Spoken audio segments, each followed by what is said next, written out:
I've had this machine for well over a year, used it heavily 3 to 5 times a week, and love it. But you have to know what the manual leaves out to make it work really well and efficiently.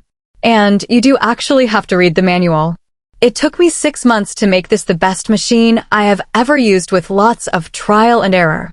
A better manual would have saved me so much time.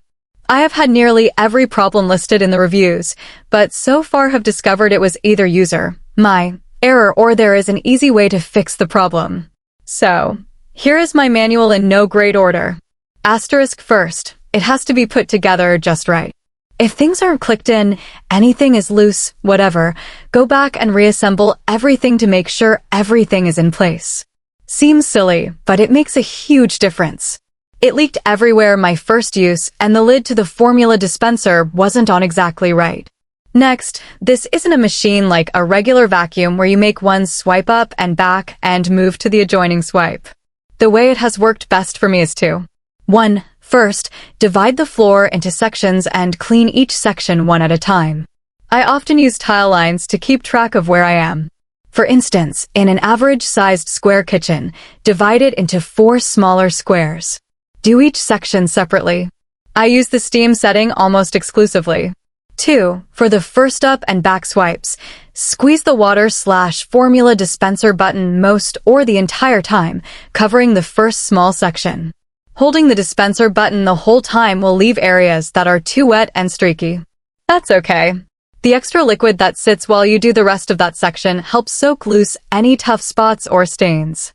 If you don't do small sections at a time and try to do the entire floor at once, you will have a huge wet mess or an unclean, streaky floor. 3. Next, without using the water/formula button, vacuum function only, go back over that same section using similar back and forth swipes, just a little more slowly, to suck up the extra liquid.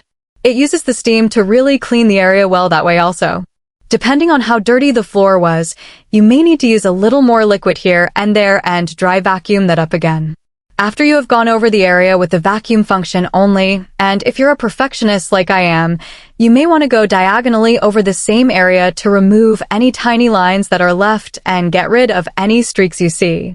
When you get the hang of this, cleaning a hard floor goes super fast, and the floor looks great.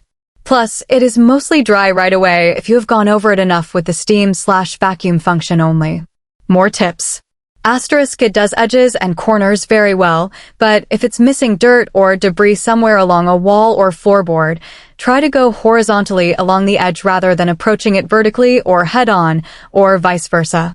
Once in a while it won't reach into a really tight corner, and you have to use a cloth or something.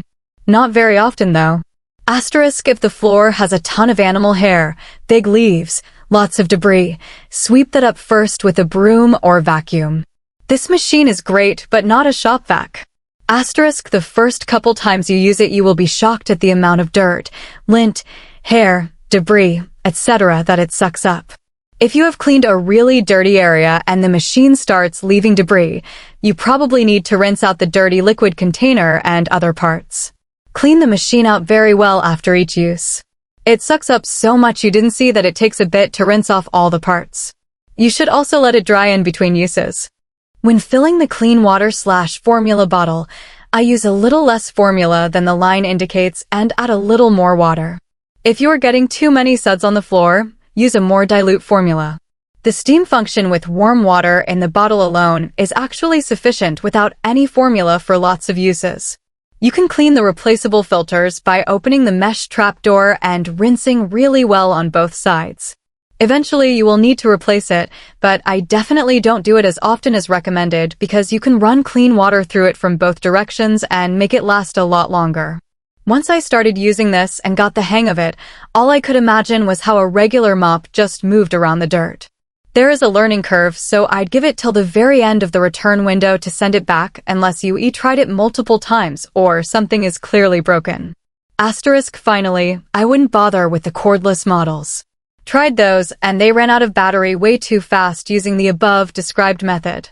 Good luck from a home with a 12-year-old, 2 dogs, and 2 kittens with a mostly clean floor.